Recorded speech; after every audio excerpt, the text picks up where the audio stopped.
La disparition d'Annie Cordy avait laissé les Français sous le choc.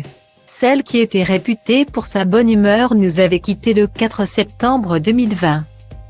À l'âge de 92 ans, le journal Nice Matin avait révélé qu'elle était décédée chez elle, à Vallauris, dans la région Provence-Alpes-Côte d'Azur.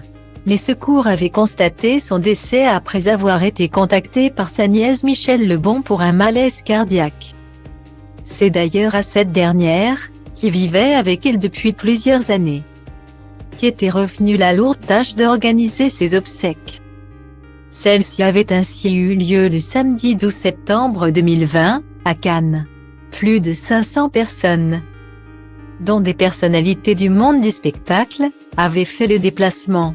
Parmi elles Hervé Villard, Dave, Virginie Hoc, Roland McDan, les frères Taloche, Mathieu Spinozzi, Gérard Louvain, David Alexis ou encore Michel Thor.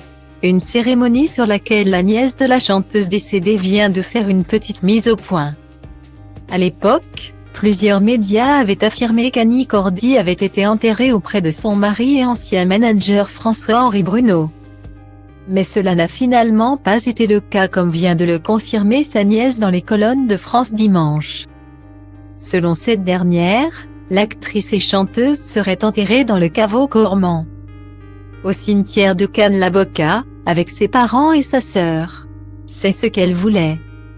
Ce qui n'était pas étonnant, car nous étions une famille unie, souligne l'intéressé.